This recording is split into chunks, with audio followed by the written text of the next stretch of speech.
Se você pergunta a uma criança o que ela vai ser quando crescer, ela geralmente fala o quê? Quero ser alguém na vida. Vocês já pararam para pensar o quanto isso é errado?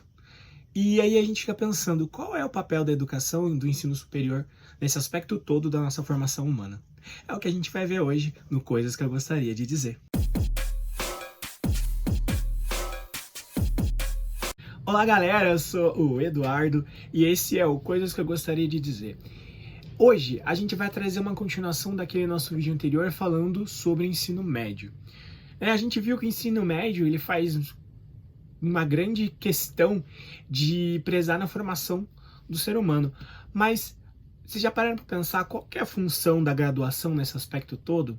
Né? No comecinho eu disse aquela famosa frase que a gente escuta, eu quero ser alguém quando eu crescer, né? Mas o que é ser alguém quando a gente crescer?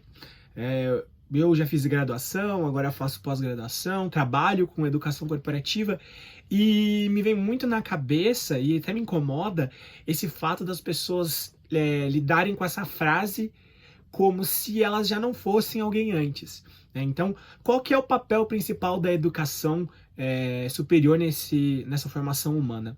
É justamente fazer com que a pessoa contribua para o mundo com a formação dela. E aí o que a gente vê? A gente vê muitas pessoas que simplesmente fazem faculdade porque tem que fazer, porque são obrigados pelo trabalho, e às vezes vão fazer um curso que não combina com elas, mas é porque o trabalho está obrigando a fazer. Ou a pessoa já faz uma graduação e aí ela está dentro do trabalho dela, ela vai para uma área totalmente diferente, e aí ela é obrigada a fazer uma outra faculdade, mudar de curso para conseguir subir de cargo.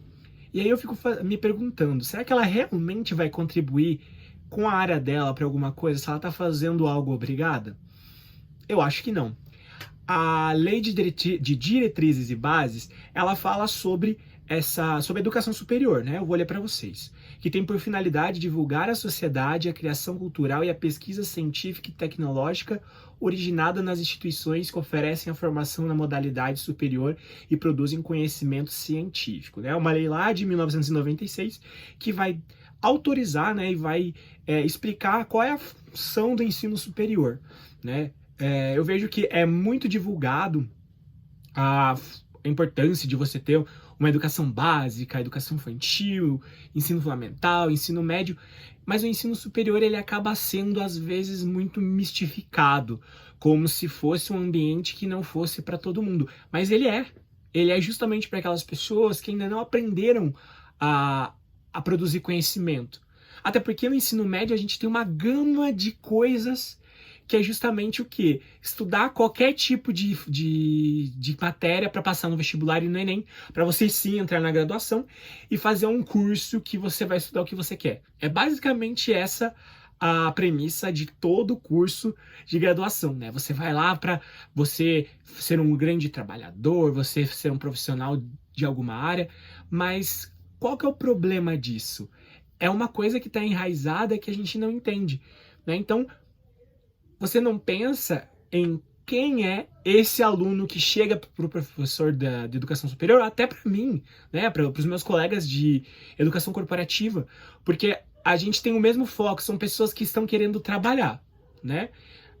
A gente tem uma parcela da população que vai para a graduação e não trabalha, né? Porque uma parte da população, o pai e a mãe já vão colocar você na empresa, mas outras pessoas fazem a graduação justamente para ser alguém na vida. Então a gente tem uma gama de pessoas de diferentes cenários dentro do Brasil, né? Por isso que falam que o nosso país é continental, porque a gente tem várias situações, independente dos estados, da região, da cidade também, né? Porque a capital é bem diferente das regiões periféricas ou de cidades mais do interior.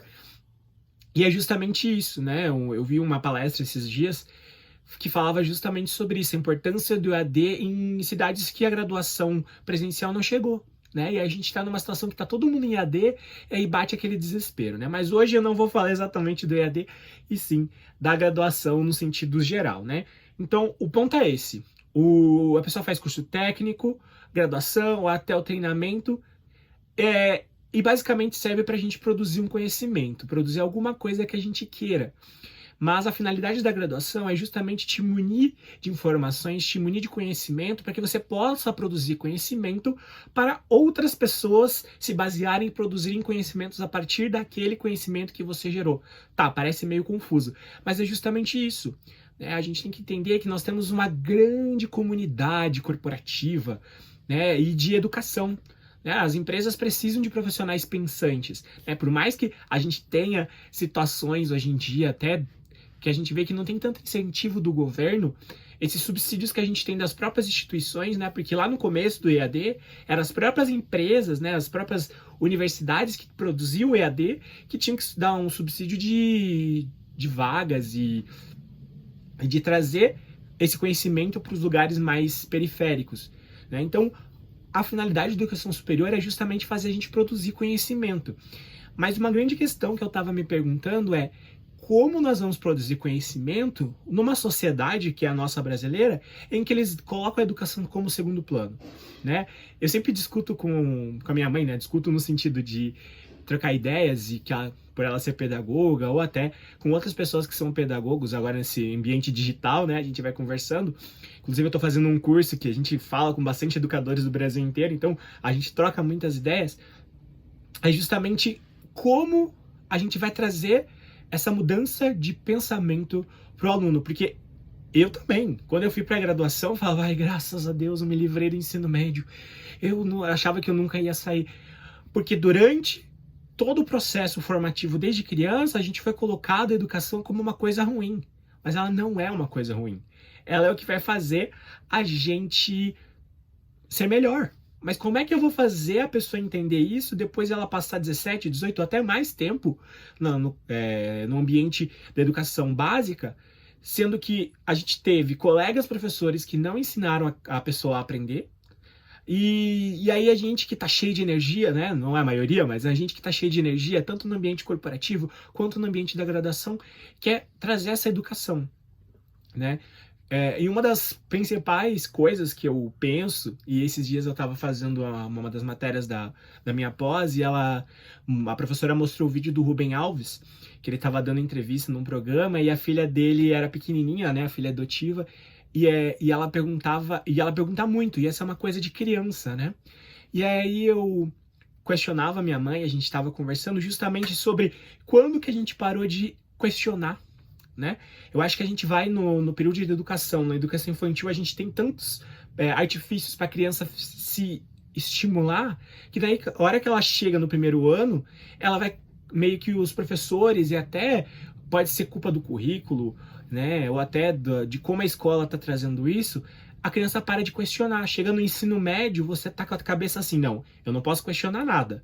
Matemática é assim, assim, assado, física é assim, assim, assado, as regras de português são assim, as regras de química são assim.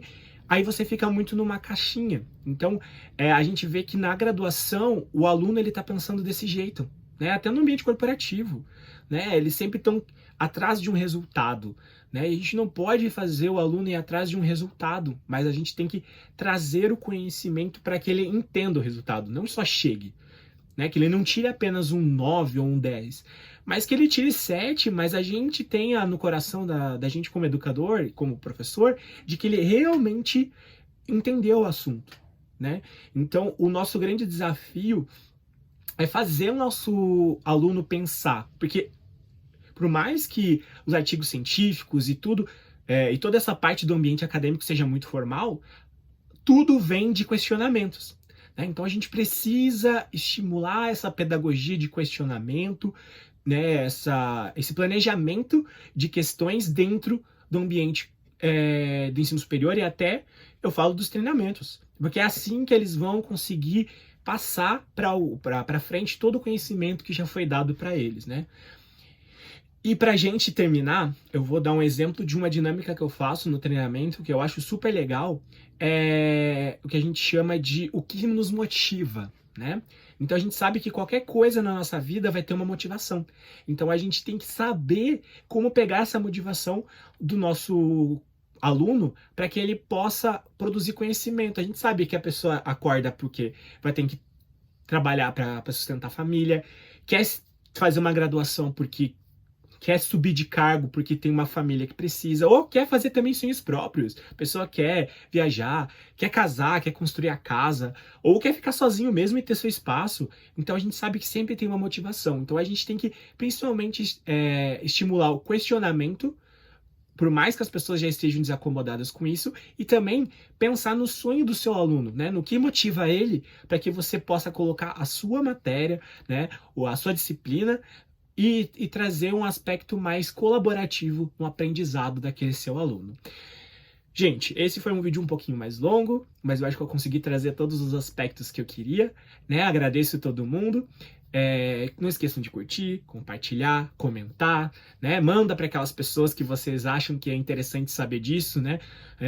E eu agradeço demais os feedbacks que eu estou recebendo e até uma próxima. Tchau!